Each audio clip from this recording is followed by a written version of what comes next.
Morning, good afternoon po sa lahat. And right now, we have a very, um, how should I say, parang controversial o kaya medyo sensitive na topic, premarital sex, which I believe kailangan pong pag-usapan, no? Although it is parang taboo or something na hindi dapat pinag-usapan lalo na sa kind of channel na to, but I think it is important for especially young people na marinig po ito. And kung kayo po mga magulang na naghahanap po ng mga sagot at saka important information para po mabigay sa inyong mga anak at sa mga young people na kilala nyo na practicing po ito, I hope this will be helpful. Okay? So we're gonna talk about premarital sex and yung mga dangers about this. I will also mention some surveys that I found, and of course at the end we will have to talk about what God thinks about this one. Okay? Again, we're gonna discuss ano ba ang mga nagtutulak sa mga kabataan or sa panahon po natin ngayon ng mga ganitong klaseng activity at ang mga dangers na pwede nilang makaharap kapag sila po ay pumasok sa ganito. Let's pray. Dear Heavenly Father, I pray for your guidance. I pray for your leading. I pray for the words that you will put in my mouth. And I pray sa mga tao nakakapakinig po nito na mabuksan po ang kanilang isip sa tunay na kalooban niyo po para po sa kanila. And I hope that this study will help them, even the Christians who are listening, to assist them, Lord God, and help them teach their children or young ones about this important topic. I pray this in Jesus' name. Amen. So, nandito po tayo sa Issues of Life series pa rin natin, which I believe this is one of the issues of life na kailangan pong pag-usapan. Premarital sex. Papasok na rin po dito ang mga usapin na yung live-in, kasi pag live-in ka, hindi kayo kinasal, tapos nagsama na kayo, and definitely, hindi po parang lingid sa kaalaman niya na pwedeng may mangyari at siguradong may mangyari po sa kanila during that live-in situation. And it talks about also your virginity. Kailangan ba talaga na marriage, no? Mga practical things na pwede natin pag-usapan. Bakit nila ina-avoid ito at bakit po nila pinili na gawin ang mga bagay na to? Okay. So una, pag-usapan natin bakit po nila ginagawa. Ano mga dahilan ng mga tao bakit po nila ginagawa itong premarital sex? Premarital sex meaning sex outside marriage. Okay, may nangyayari na sa kanila bago pa sila tuluyan na magsama. Na unang dahilan po nila kasi kailangan nila makilala ang isa't isa. They say you need to know each other bago po sila magstay together. Well, that's actually nonsense. Ano ba to? Trial and error lang ba tong ginagawa natin? Ang relationship ba ay ginagawa nyo lamang pong trial and error? Alam nyo po, there are things that you cannot take back kapag ginawa nyo ang isang bagay. And sabi nga nasa huli ang pagsisisi. Sinabi po ng Bible rin yan sa Galatians na what you sow is what you will reap. So mag-ingat po tayo, no, sa ganitong klaseng kaisipan. Isa pang sinasabi nila is compatibility concerns. Merong mga nagsasabi na baka mamaya hindi tayo magkaanak, hindi tayo compatible. Alam nyo po, hindi naman po dapat usapan ito, lalo na kung mahal yung isa't isa. Ang pagsasama at pagiging mag-asawa hindi po nasusukat sa pagkakaroon ng anak. So what you need to do is to really figure out some things that will make your marriage happy. No, some people are still happy even without child. Some people even adopt to get their child or to get child. So hindi po basihan ng compatibility. May sinasabi pong karamihan na dahil masarap daw ito at enjoying mga minamahal, maraming masama ang masarap. Ang drugs, masarap yan sa mga addict. Ang panginginom, ang paninigarilyo, masarap yan sa mga gumagawa nito. Maraming masarap na kasalanan. Kaya hindi po ibig sabihin masarap ang bagay at enjoyable, ito po ay dapat mong gawin. It is the lust of the flesh, the Bible said. And kailangan po mag-ingat tayo because the Bible also condemns fornication. Ibig sabihin, this is something that you do outside marriage. Sabi nila, this is love, no? Ito daw ay pag-ibig. Ito daw yung pagpapakita mo ng pag-ibig. Sabi nga ng iba, no, ginagamit ito para sabihin na gusto mo patunayan ng pag-ibig mo sa akin, kailangan mong gawin ito. That's not true, mga minamahal. Love is not just a one-night stand. Love is not just a physical thing. In fact, dinefine po ito ng 1 Corinthians 13, something that is long-suffering, something that is you do not think of yourself, inuuna mong iba, something to do with love na hindi po dinidefine ng flesh natin lang, kundi ang love na kung saan ito ay naglalast ng mahaba or last long. You can read 1 Corinthians 13 to define and find ang proper definition po ng love. No? It's thinking about the others rather than yourself. One night stand is simply thinking physically anong magiging pleasure para sa'yo. Pang sarili po yun. Okay? That's different. Ang sinasabi pa ng iba is madali lang naman ang abortion. Kahit pa mabuntis yung tao, no? Pwede naman na i-abort na lang natin yan. Well, it's like a planned murder, mga minamahal. There's no murderer that can inherit the kingdom of God, sabi po ng Galatians chapter 5:21. So mag-ingat tayo sa ganitong kaisipan. Hindi porke ang bata or hindi siya itsurang bata is hindi na po yan may buhay, no? Mag-ingat po tayo about that one. It's abortion, it's evil, it's wrong. May contraceptives naman. Pwede naman siyang hindi mabuntis. Pwede naman siyang walang mangyaring abortion. But mga minamahal, it's not just the result of your fornication. It is the act itself na kinokondem po ng Diyos. Sabi po ng 1 Corinthians chapter 6 verse 9, dapat wala pong mga fornicators, wala pong mga murderers. Sinabi nga doon, shall inherit the kingdom of God. Although it is doctrinally speaking to inheritance, but it is a sin that is something that people can do or will do to avoid them and to hinder them na makilala po ang Panginoong Hesus at maging kanilang tagapagligtas. Marami pa pong dahilan, but these are the common things that people think. But you must realize how God defines marriage. Marriage in the Bible in Hebrews chapter 13 verse 4 said, marriage is honorable. Honorable. No? It's with honor. It's with dignity. It's with, importantly, it is clean. Marriage is honorable in all, and the bed undefiled. Pero, ang mga whoremongers, but the whoremongers and adulterers, God will judge. Be careful for this one. You have to be really mindful of your virginity or your marriage. Ano ba nag-influence sa mga tao? Bakit nila iniisip at ginagawa po ito? Bakit parang napaka-common na ang mga bagay nito? In fact, sa mga survey ngayon, kapag gagawin mo sa mga kabataan, parang hati na sila sa ganitong prinsipyo na kailangan pa ba na kayo ay legally married o kaya kayo ay nagsasama para po kayo ay makonsider na mag-asawa, or it's just like a game. It's just like a something that you just do for fun. Ang percentage here what I found survey insight ng India. Kinuha kong India kasi they had the largest population obviously in the entire world. And if kukuha ka na rin lang ng statistics, this could be a good number o kaya a good statistic per se.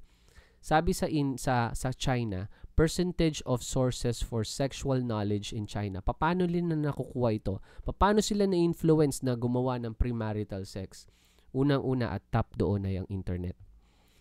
Mga minamahal, you have to be careful with the internet. That includes the social media, that includes mga websites na pinupuntahan po ng tao. Dati ang access napakahirap, but ngayon napakadali. Just the fingertips, makukuha nyo po ang mga nais nyong hanapin. Let's be careful on this one. Ang internet ang top one na nagbibigay ng knowledge sa sexual knowledge sa mga maraming populated areas.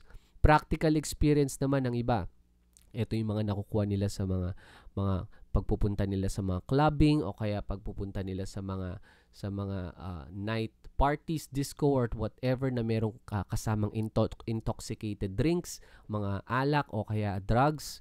That's practical experience, and minsan ito nga nag-uusap-usap lang sila to do this just for, sabi nila, friends with benefits, mga ganon. So this is really talamak po ito, mga minamahal. Some people even create books for this one. And dahil dito, ang mga tao na i-influensyahan po sila. And majority of that part, of course, is pornography. Dahil po sa pornografiya na nakikita po natin sa mga movies na ito po ay pinopromote na napakadali, sa kahit simpleng scene, ipapakita niya to na parang isang normal na bagay na ginagawa. No? This is something that really influences people. Conversation with friends, even in school, kaya mag-ingat din po tayo sa ating mga kabataan, sa ating mga anak. If we teach them the right thing, if we teach them what marriage is and what this should be done properly and in the right way. We should be able to educate them.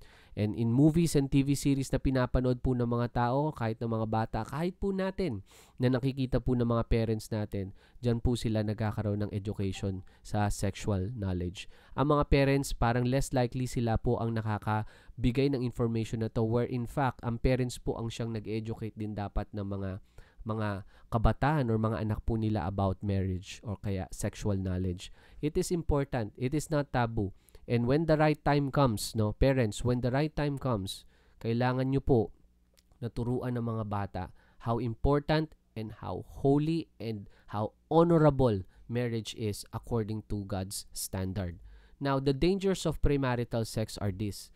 Ang mga dangers po na pwede ma-encounter ng tao kapag ginawa po nila ito. And this time, I took some surveys about sa India, another large population po, and these figures and shed lights on how they view ang premarital sex sa kanilang society. 33% of Indian population engage in premarital sex. Ang laki po niyan, 20 parang halos 1/4 or 1/4 of it. Whereas 50% deny having such relationship. Among all metropolitan or malalaking city like Kolkata, Delhi, Mumbai, Chennai. Okay, ito po ang mga nagtatop sa list of the cities in terms of prevalence o kaya pagkakaroon ng premarital sex. 60% ng population nila ay nag-engage sa activity na ito. Ang premarital sexual encounters usually take place sa kanila at the age of 20 to 30 years. Bumababa pa ito ng bumababa as time goes, and it's really scary. The partners with whom the premarital encounters take place are usually the neighbors. Nangyayari ito sa kanilang mga kapitbahay, sa kanilang mga relatives, sa kanilang mga boyfriend, girlfriend. Kaya mga magulang, you have to be careful on this one. 10% of young girls and 15 to 30% ng young boys reported having premarital sex as a survey conducted sa kanilang population council. So these are the main dangers po in summary ng mga premarital sex. One tends to lose interest in the partner after intimacy. Sinasabi nila, itong pag-ibig, ito magde-define sa kanila ng pag-ibig, ito magdidikta at magsiselya ng kanilang pag-ibig sa isa't isa.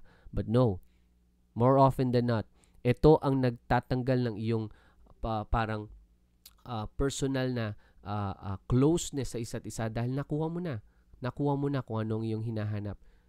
Natitake for granted na ang iyong partner at it seems like hindi pa kayo prepared kapag dumating ang pagkakataon na to, hindi pa kayo ready at ginawa niyong bagay na yon. Naku po, this will just lose your interest mainly sa partner mo.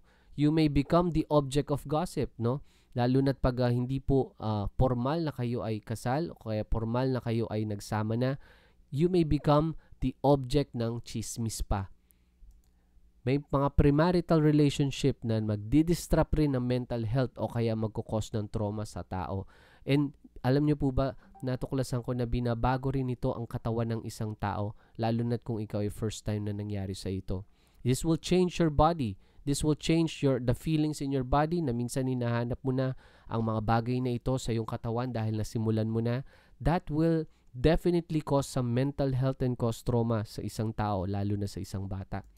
Ang high risk po ng STD ay pumapasok na, lalo na sa panahon natin ngayon. Tawag po ditong sexually transmitted disease. Ang STD, mga minamahal, is a disease na incurable. At palagay ko po at ako po'y naniniwala na ang Panginoon mismo ang gumawa nito at siyang nag-allow ng bagay na to para sa parusa o para sa condemnation ng mga hindi mo mapigilang mga tao sa ganitong klase ng gawain. STD, even sa mga same sex na nangyayari, lalaki sa lalaki, babae sa babae. And alam nyo po, dito pa lang sa Pilipinas, ang laki ng percentage na nanggaling sa DOH, ang laki ng percentage na ang mga lalaki sa lalaki ay nagkakaroon ng STD. Nako po. So, yung mga LGBT, yung mga nangyayari sa mga activities ng mga LGBTQ, that is something else. You might not know. Ang mga kinakasama mo o mga nagkakaroon ng premarital sex is meron palang STD. You have to be scared about that. Change your outlook toward love or marriage. This will definitely change your outlook of how God how you should view love or marriage. Babaguhin nito ang cleanliness, ang holiness and purity ng love o kaya marriage sa inyong isip. Dudumihan nito at gagawin at nagtagumpay si Satanas sa gusto niya mangyari sa iyong isip na kanyang rumihan at kanyang sirain ang iyong view dito. And kung ikaw ay isang Kristiyano, kung ikaw ay dapat sumusunod sa mga utos ng Panginoon at gumawa ka ng bagay na ito, this will definitely and surely create spiritual damage sa iyo. Maaring ito maging dahilan pa ng pagbabackslide mo. Ito maging dahilan para tingnan mong sarili mo na parang walang kwenta, parang hindi mo na kaya at hindi ka deserving and so on and so forth. That's what Satan wants. Be careful with this. Be careful with this. Now, I want to be more precise since this is a channel with Bible studies and we really are very kumbaga particular sa mga bagay about sa Bible. Now, I want to define marriage according to what God said. Okay? Let me define this. You know what? Marriage po, mga minamahal, sabi nga ng Bible is honorable and the bed undefiled. You noticed here, may na-mention marriage tapos na-mention ang bed. There is something there, mga minamahal. And you will also notice that binention ng mga whoremongers at mga adulterers na siyang nagpa-practice ng premarital sex. Okay? God will judge them. God will judge them. Now, here's the thing. Marriage po, mga minamahal, is not just the ceremony. Okay? I have an entire study about this one. You can find a video about marriage and divorce. No, I will clearly talk about this in a long way, but here's a summary of this. Marriage is not simply na ikaw po ay ikakasal. Kasi nung unang panahon, wala po namang kasal si Adam and Eve, but they are married. They are husband and wife. Now, here's what the Bible said in 1 Corinthians 7:1-2. For you to avoid fornication, Now, concerning the things whereof he wrote unto me, it is good for a man not to touch a woman. Ang usapan po dyan ay fornication. Wag mo siyang gagalawin.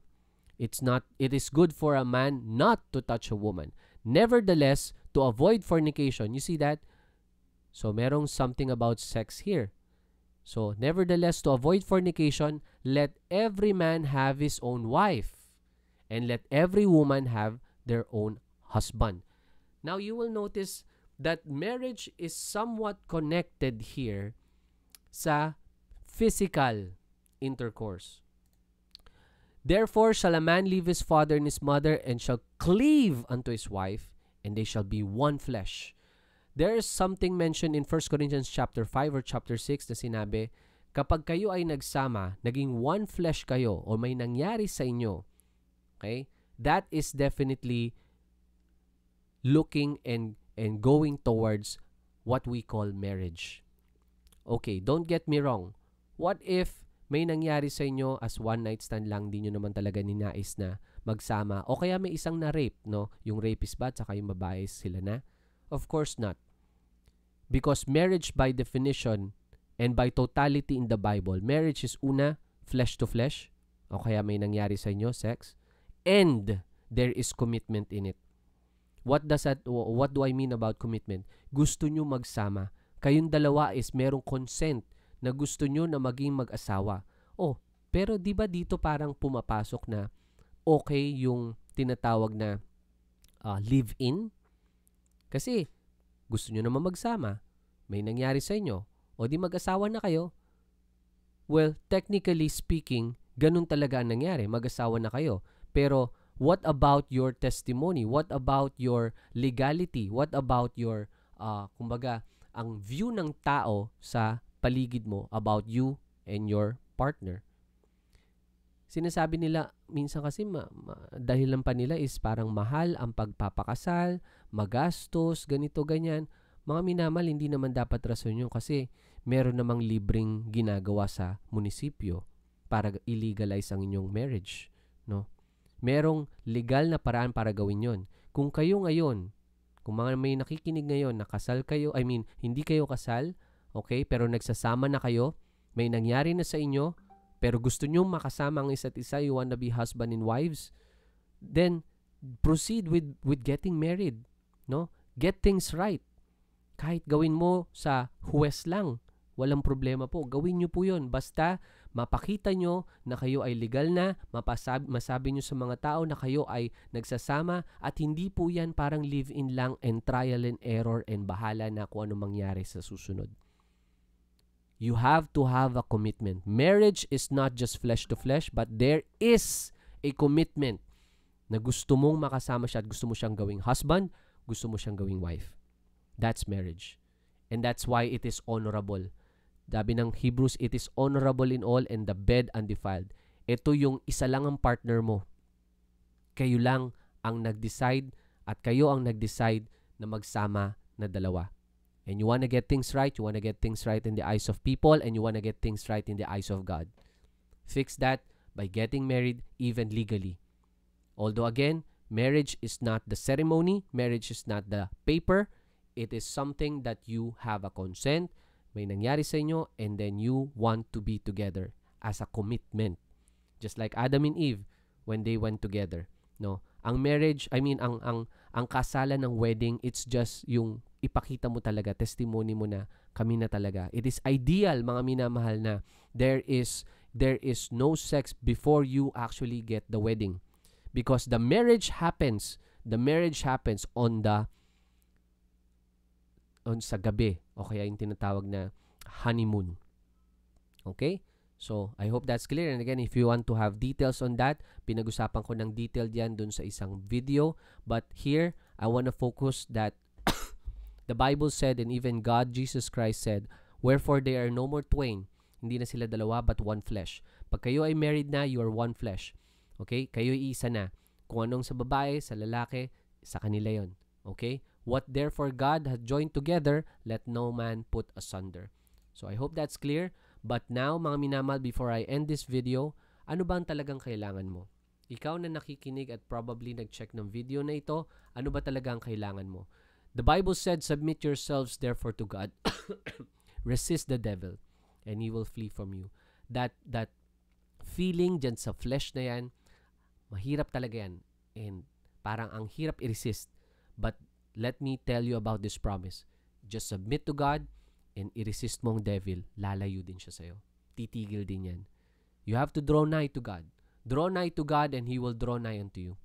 Lumapit ka sa Diyos at lalapit siya sa'yo. Tutulungan kanyang malagpasan ng mga ganyang problema. Tutulungan kanyang ayusin yan kung ikaw ay willing na ayusin ito. Cleanse your hands, ye sinners. Purify your hearts, ye double-minded. Sabi ng James chapter 4, 7-8. And the Lord Jesus Christ, mga minamahal, He is at the door knocking and waiting for you to open up para papasukin siya. Kung ikaw ay isang nakikinig ngayon at first time na nakinig dito, hindi mo pa alam kung saan tutungo ang iyong kaluluwa pag ikaw ay namatay. Hindi mo alam saan ba, ano bang meron sa life after death.